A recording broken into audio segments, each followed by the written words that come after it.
Dari awal tahun, saham secara umum mengalami kenaikan terutama semenjak tahun 2010 sampai saat ini.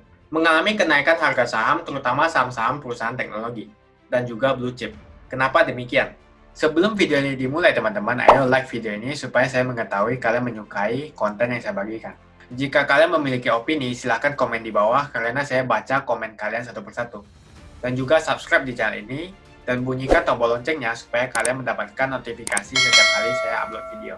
Promo spesial di bulan ini, dengan Anda registrasi menggunakan link di kolom deskripsi, dan jika Anda deposit di bulan ini, kalian bisa mengakses kelas trading secara gratis, yang nilainya kalau kalian mau beli $200 atau 3 juta rupiah. Kalian bisa dapatkan dengan gratis atau cuma-cuma. Langsung saja cek selengkapnya di kolom deskripsi.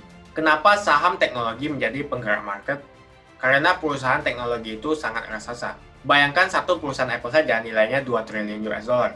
Perusahaan BCA atau perusahaan Indonesia lainnya kalau dibandingkan dengan perusahaan Apple bagaikan gajah dan semut. Seperti yang kalian ketahui, saham FANG seperti Facebook, Apple, Amazon, Netflix, Google mengalami kenaikan yang signifikan dari tahun 2009 sampai saat ini. Bahkan saham teknologi lainnya berkembang sangat pesat ketika pandemi, di mana kita dipaksa untuk stay di rumah, belanja online, atau melakukan meeting secara online. Perusahaan seperti Zoom Teknologi contohnya, mengalami kenaikan 10 kali lipat atau 1000% di tahun ini. Bayangkan jika kita menaruh dana tabungan kita di bank US dengan bunga katakanlah 1% per tahun. Jika investasi di saham, maka kita mendapatkan 1000%. Bunga yang rendah menyebabkan banyak orang yang memilih untuk memegang saham. Selain daripada pandemi yang memaksa kita untuk melakukan bisnis kita 90% online, apa penyebab utama harga saham terus naik, terutama saham US? Ini dikarenakan bunga bank yang sangat rendah, bunga pinjaman daripada perusahaan katakanlah hanya 3% saja. Untuk hal ini, kita menggunakan contoh daripada bunga bank US. Tentu saja jika kita bicara tentang dolar, kita membandingkan dengan bunga bank US dengan dolar. Sebab kita tahu bahwa bunga Bank Indonesia memang tinggi, katakanlah 7%. Lalu bunga pinjaman katakanlah 10%. Kan tetapi penurunan daripada nilai tukar rupiah dengan dolar juga mengalami penurunan di atas 7%. Jadi kita harus membandingkan apple to apple. Banyak perusahaan pengelola keuangan dengan gampangnya meminjam uang dan menaruhnya di saham perusahaan atau pasar modal. Bahkan perusahaan itu sendiri bisa menaruh dana pinjaman ke perusahaan itu sendiri. Jadi semenjak tahun 2008, bunga Bank Amerika sangatlah kecil. Ini yang memotivasi para investor untuk menaruh dana di pasar saham. Karena jika melakukan saving atau menabung, atau melakukan deposito, semua mendapatkan bunga 1%, dan bunga pinjaman cuma 3%. Sedangkan menaruh uang atau dana di pasar modal mendapatkan return yang jauh di atas 3%. Bukan berarti saya menyuruh Anda untuk meminjam uang lalu berinvestasi di saham. Tentu ini memiliki resiko yang tinggi, karena ini bukan dana Anda. Tapi inilah yang terjadi di Amerika. Jadi semakin banyak demand untuk membeli saham, maka harga saham akan terus naik. Dan akan terus naik.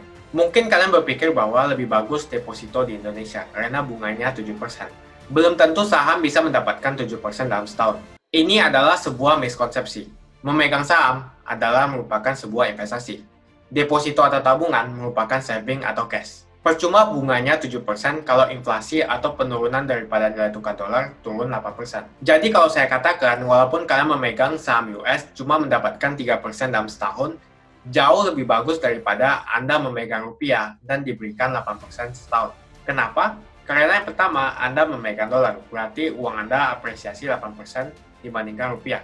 Dan juga ditambah 3% daripada investasi Anda. Dan terbukti banyak saham teknologi naik di atas 10%.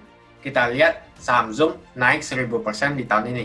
Jika saham US naik 10% saja, berarti sebenarnya investasi kalian naik 10% ditambah dengan 8% daripada nilai tukar dolar.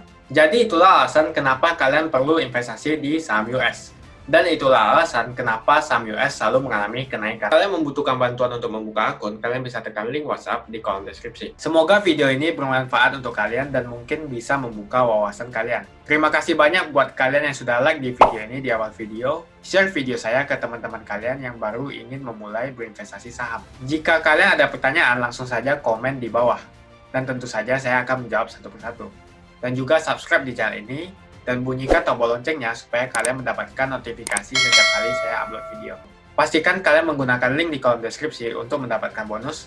Jika tidak menggunakan link di kolom deskripsi, maka tidak akan mendapatkan bonus. Lalu kalian akan saya bimbing secara personal untuk sukses melakukan investasi. Terima kasih bagi kalian yang sudah nonton video ini sampai habis, dan juga terima kasih bagi kalian yang sudah like di video ini. Registrasi gratis, tonton tutorial, dan saya akan jumpa kalian di video selanjutnya.